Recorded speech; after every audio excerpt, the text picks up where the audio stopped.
magtanim ng seaweeds, yung magkaingin, yung pagtanim ng mga gulay-gulay, ganyan. Maganda naman doon. Pero, mahirap din doon guys, walang signal. May signal doon, nasa ibang barangay, nasa ibang area, malayo. So, kung talagang galing ka sa city, talagang maninibago ka. Mahirap mag-adjust. Maganda naman doon kasi tahimik. Lalo na sa kanila kasi malayo naman sila sa sa tinatawag na bayan. Gusto ko rin naman yun, may tahimik, pero layo lang. Tsaka, yung ibang kapatid niya, hindi ko nakakuha, hindi niya nakita doon, lalo na yung mga babae.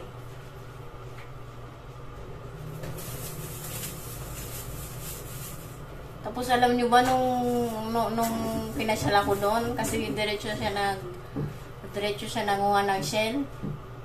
Nangoy siya doon sa gilid ng mga batong yun, yung pagkalalaking batong yun. Diyos ko po. May nangyaring hindi maganda. Alam niyo yun, ewan ko kung anong isda yun, hindi niya rin alam eh. Yung nasagi lang siya ng palikpik. Nasagi lang yung hinlalaki niya sa paa.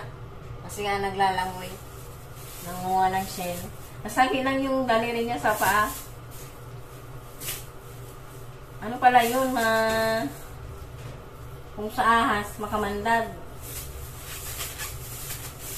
Makamandag yung isda. Paliktik pa lang yun, ha?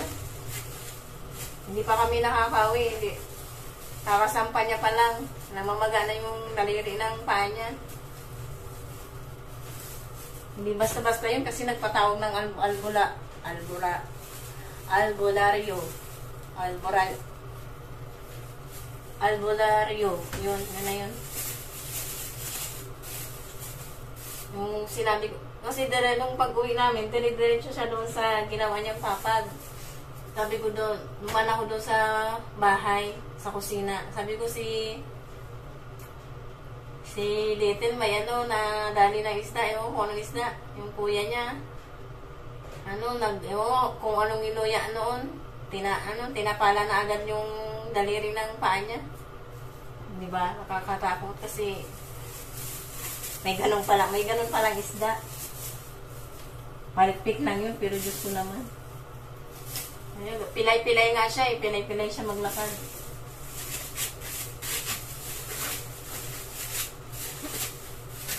Na-enjoy naman ang kayong bakasyon. Hindi lang masyadong nakapagano doon kasi busy. Siya nangingisda. Tsaka inuman doon gabi-gabi. Pero tuba lang naman. Pero kung napansin yung maraming bote doon, mayayaman daw sila doon.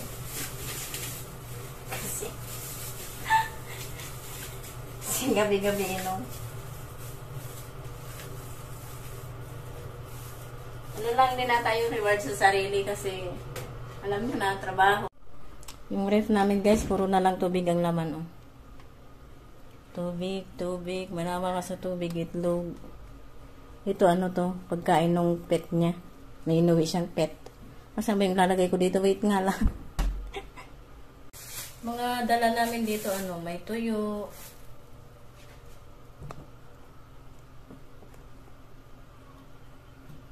Tuyo, yung mga galing probinsya. Ano yun guys? Probinsyang isla. Province Island. Sosyalin, di ba?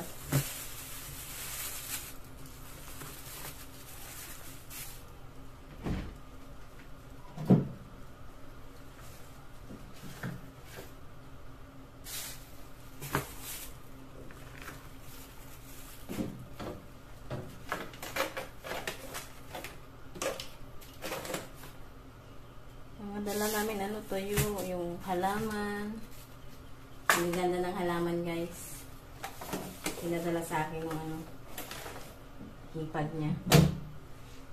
Halaman. Ano pa ba yun? Hindi ko alam kung pwedeng ipakita kasi baka ayan guys, tuyo at saka yan na lang natira kasi pinamigay na namin yung iba. At saka yan, coconut crab, tawag nila dyan. Binigay sa kanya yan nung ano, kaibigan niya bago kami umuwi. Yan. Buhay yan guys ha. Papatabay niya muna daw yan bago niya sibugin. Tsaka yan, yung malaking shell na yan. Ano yan?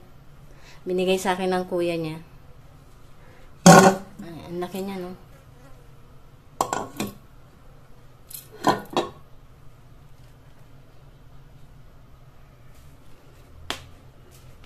Ang baho pa nito kasi ano, hindi pa daw tuyo yung sa loob, syempre. Nakasiksik kasi. Pero nilinisan na to bago kami umuwi. Ayan.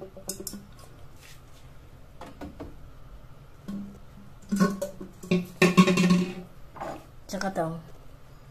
Magiging kamag-anak ko na si Jezebel pag hinimasimas ko to. Ano yun? Ba't parang maitim? Ba yan? Tsaka may ano, may halaman din sa akin na binigay yung hipag niya. Akala ko nga hindi mabubuhay kasi ano kami guys, teka lang, isara ko muna to.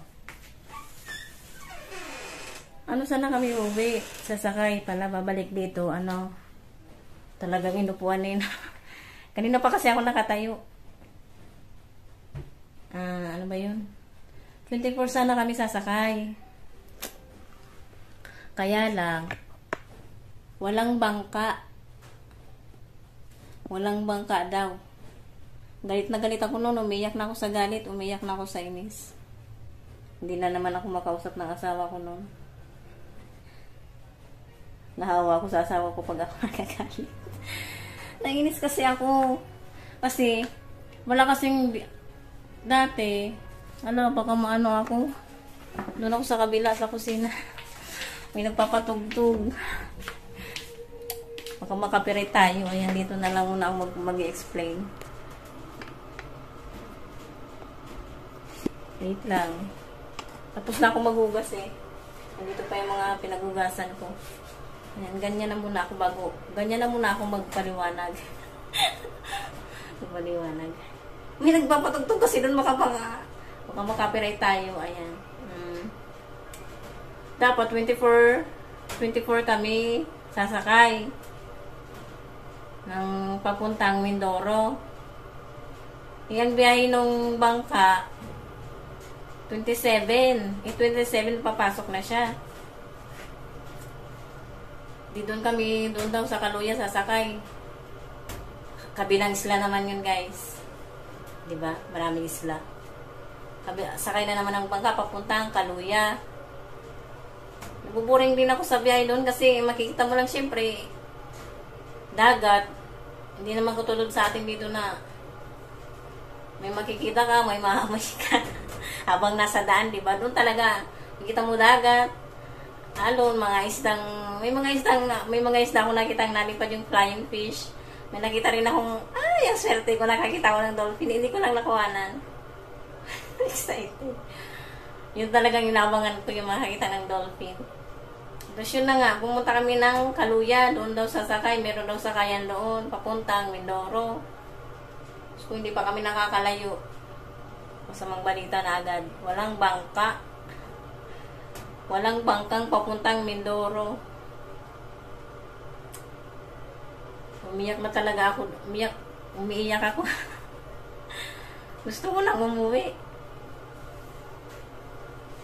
Gusto ko nang umuwi nun. Kahit naman yung asawa, gusto niya nang umuwi. Kasi nga, siyempre may trabaho dito, may obligasyon, gano'n. Walang bangka. Kaya bumalik na naman kami ulit ng Sibay. Tapos, yung ate niya, tinutulungan niya kami kung mag-aakilala lang. Nakakawindang ang pamasahe. Kung dito may special trip din doon. Yung bangkang maliit lang, yung kaya lang bumiyahe. Hindi ko na lang sasabihin ng price kasi baka mawindang kayo. Pero ibabalik namin yun kasi hiniram lang namin. Hindi namin afford yung special na pamasahe, guys. Mahal. Yun, sawa ng Diyos, nakabiyahe kami ng 11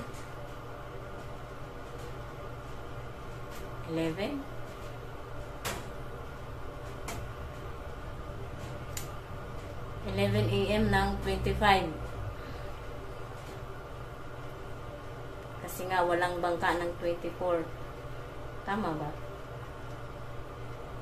Inabutan pa kami ng kinaumagahan nun eh. Yun. Nasasaktan ko ang asawa ko doon kasi pag may madadaanan kaming malilim, makulimlim, maalon. Tapos pag maaraw, hindi masyadong maalon. Nun kasi, nung umuwi kami, talagang ulan doon, guys. Masama yung panahon. Sabi nga ng asawa ko, kailangan na daw talagang makauwi kasi syempre dagat, nakadepende sa panahon yung mga nagbabangka. Nakakatakot naman, diba? Nakakatakot ang dagat pag masama ang panahon, damay-damay na yan. Damay-damay na ang panahon. Nasawa ng Diyos, nakasakay kami ng van agad, door to door, kasi nga mahirap magbitbit. Kahit kunti lang yung nabitbit namin, mahirap magbitbit, nahirapan siya. Tsaka yung van na nasakyan namin, Diyos ko, aircon, nangangamoy sibuyas. Tapos yun, nakauwi naman kami dito ng safe, nagbarko. Hindi ko na nakuhanan yung yung pagbiyahe namin sa Dan kasi gabi na rin naman, tsaka ang pangit ng posisyon ko. Ewan, di ba, siksikan, hindi naman ako sa bintana naka-pwesto. Tsaka nahihiya rin ako. Yun lang. Di ba, hindi ko na napakita yung yung halaman. Ipapakita ko sa inyo pero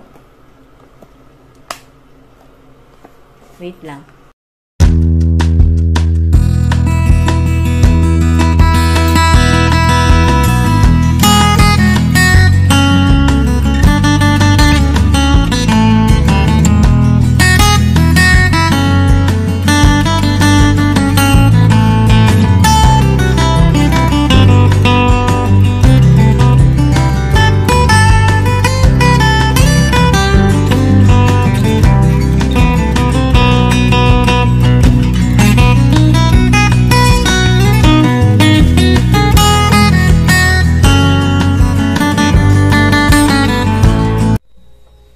Medyo inayos ko yung mga halaman na yun kasi nga yung iba na marami na silang anak.